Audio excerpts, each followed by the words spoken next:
menguasai parlemen, dia berkoalisi dengan partai-partai yang kalah untuk menjatuhkan Jokowi, sangat mungkin. Nah, saya bacakan, saya kutipkan landasan hukum yang ada, yaitu hak DPR.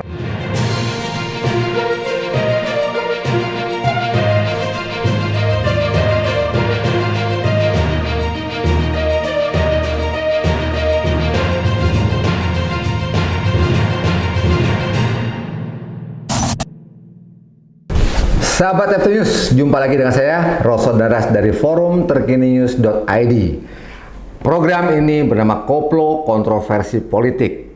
Hari ini, 25 Oktober, hari terakhir pendaftaran Capres-Cawapres. Dan kita sama-sama tahu, akhirnya Prabowo menggandeng putra mahkota Jokowi, Gibran Rakabuming Raka, sebagai Cawapres. Ini menurut saya tidak saja mengandung kontroversi, tetapi ada juga spekulasi yang bahkan mengatakan bisa berdampak pada sebuah prahara politik. Seram. Begini, naiknya Gibran mendampingi Prabowo ada banyak aspek, dan saya kira netizen, sahabat FT News sudah banyak mendengar, membaca atau menonton tayangan televisi, berdampak sangat luas. Ada semacam quote-unquote perang terbuka antara Jokowi dengan PDI Perjuangan. Ini serius, ini tidak main-main. Dan yang setuju barangkali oke-oke saja, karena barangkali naiknya Gibran dengan spekulasi bisa mendulang suara dari generasi milenial, generasi Z gitu ya. Tetapi yang tidak setuju sudah mulai bermunculan statement yang nyinyir, bahkan banyak sekali spekulasi yang kalau kita katakan bisa berujung pada yang saya katakan tadi, prahara politik. Lepas dari itu, ini kalau saya mengatakan bahwa naiknya Gibran, buat saya pribadi, ini pendapat opini dari ftnews.id adalah melanggar fatsun politik. Apa itu fatsun politik? Fatsun politik adalah etika berpolitik, sopan santun berpolitik. Dan ini tidak ada dalam regulasi, orang boleh menabrak semau-maunya, tetapi jelas ada sekelompok masyarakat yang merasa bahwa tindakan ini tidak elok. Mungkin untuk mengejar kemenangan dengan target yang sesaat. Mungkin ya, ini satu sudut pandang. Nah, apa yang bisa kita lihat dari fenomena yang terjadi dengan pendaftaran Capres-Cawapres ketiga yang mendaftar pada hari terakhir, yaitu Prabowo dan Gibran. Menariknya adalah spekulasi bahwa naiknya Gibran bisa jadi adalah sebagai persiapan untuk menempatkan sosok Gibran sebagai Presiden Republik Indonesia yang termuda dalam sejarah bangsa kita. Anda tahu kenapa? Saya tidak bermaksud maaf kata kepada pendukung Capres Prabowo dan Gibran, tetapi bahwa Prabowo secara angka bilangan usianya sudah di atas 70 tahun. Satu. Yang kedua, dari faktor kesehatan itu beliau pernah terserang stroke, mungkin stroke ringan ya, karena masih kelihatan gagah, walaupun juga kita bisa melihat bahwa jalannya pun tidak terlalu seimbang. Seandainya, jangan baper, jangan marah, seandainya Pak Prabowo berhalangan tetap, maka konstitusi mengatakan Gibran sebagai wapres akan menggantikan posisi Pak Prabowo jika berhalangan tetap. Itu satu. Nah, yang kedua, kalau mereka selamat, ini kita sekali lagi berandai-andai mereka menang. Kalau mereka kalah, masa ngomong ya, anggap ini konten tidak ada.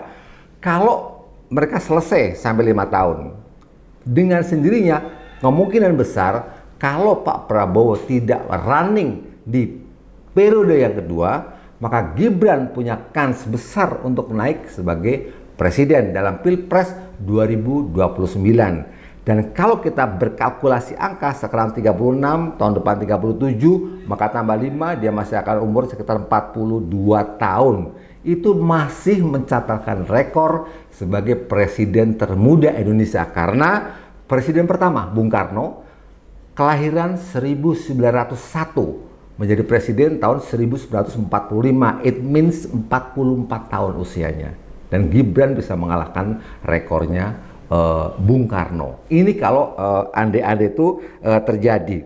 Spekulasi lain ada lagi, bisa jadi ini salah satu cara dari Pak Lurah, Pak D. Jokowi untuk tetap berada pada jalur kekuasaan. Anda tahu, ada posisi yang dimungkinkan untuk ditempati oleh sosok Joko Widodo, yaitu Ketua Dewan Pertimbangan Presiden, One Team Press, yang saat ini dijabat oleh Wiranto. Nah, dengan masuknya Jokowi, ini lagi-lagi berandai-andai ya, sebagai Ketua One Team Press, maka dia diminta atau tidak diminta akan day by day memberi pertimbangan kepada Presiden dan Wakil Presiden. Artinya mungkin ya, jaminan pembangunan infrastruktur pasti dilanjutkan, pembangunan IKN pasti dilanjutkan, pembangunan rel ganda dan sebagainya yang mungkin masih menjadi PR Jokowi di periode dua periode sebelumnya merasa belum terselesaikan, diharapkan akan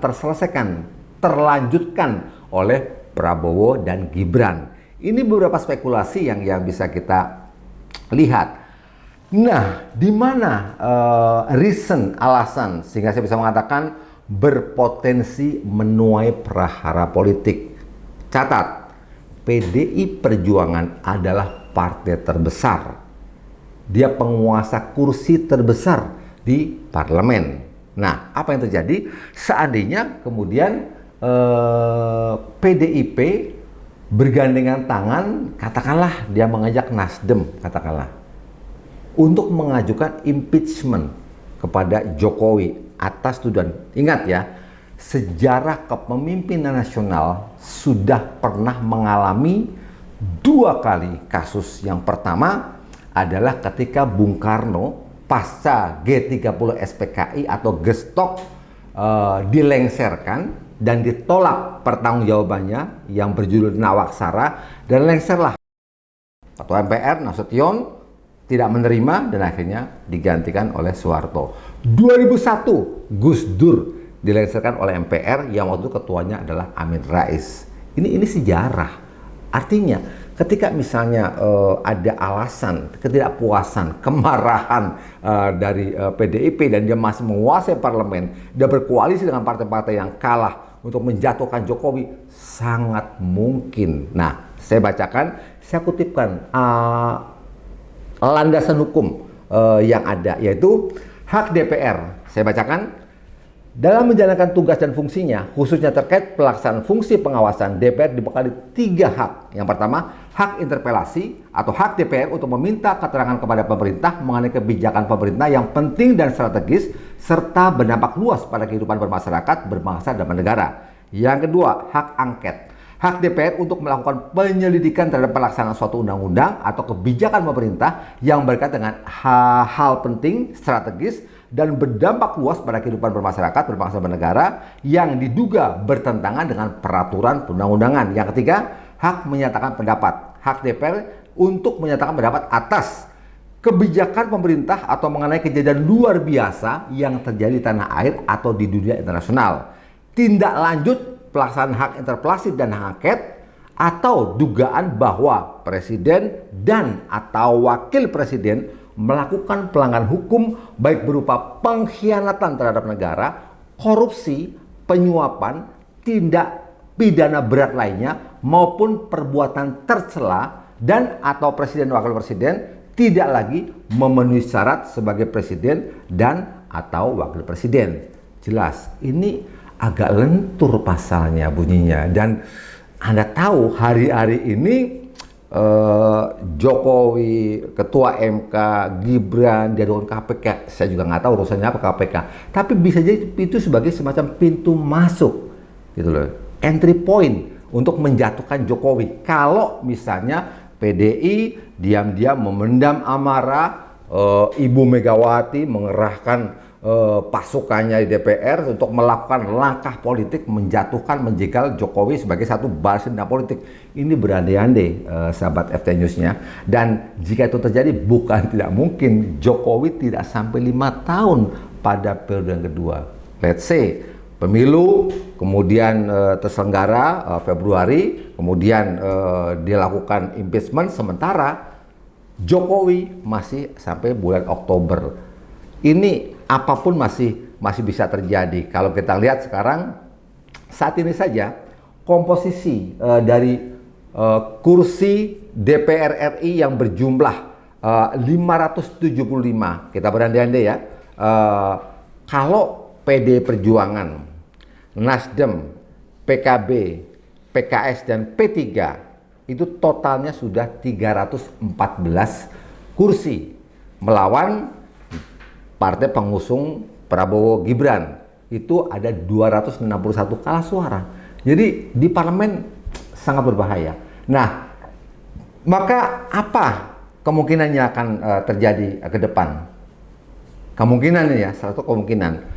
Ada kemungkinan Jokowi harus melakukan reshuffle besar-besaran.